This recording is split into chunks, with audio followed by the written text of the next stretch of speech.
कतै तपाईँ धेरै वर्ष अगाडि 8 पास भई ग्याप भएर बस्नु भएको त तपाईको कक्षा 10 वा एसई पास हुने सपना हामी पूरा गर्ने एसई दिन पाइने नेपाल सरकारबाट मान्यता प्राप्त उज्यालो विद्यागृह बौद्ध पिपल बोर्ड काठमाडौँ स्तुपा हस्पिटलबाट 2 घर अगाडि तामाङ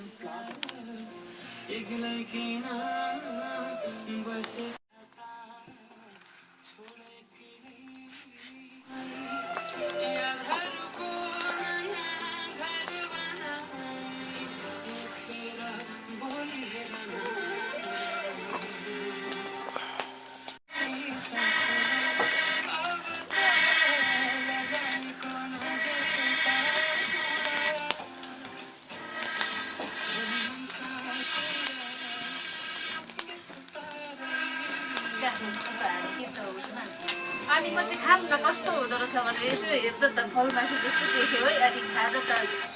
कहाँ हुन्छ नि त्यो उमेरिदिएको त ससेस हुन्छ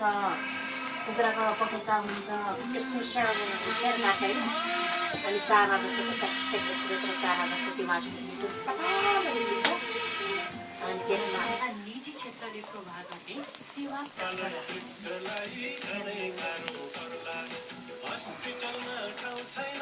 भयो होला हो त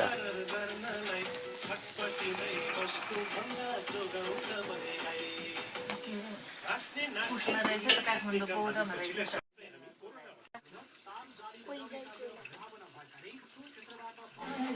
चिसैको हुँदो रहेछ है यहाँ पनि लेखो कि यो अलिक अग्लो हो लेख्ने अनि यो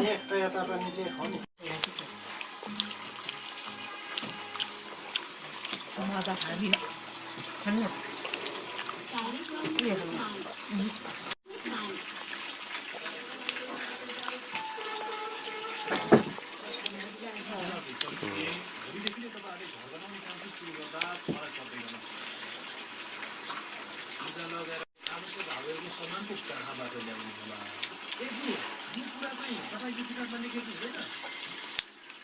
तपाईको समस्या यो समस्या तपाईँ हामी सबैलाई हेर्ने हो उता ओखल ढुङ्गाको मिलन चोकमा रहेको न्यू नमुना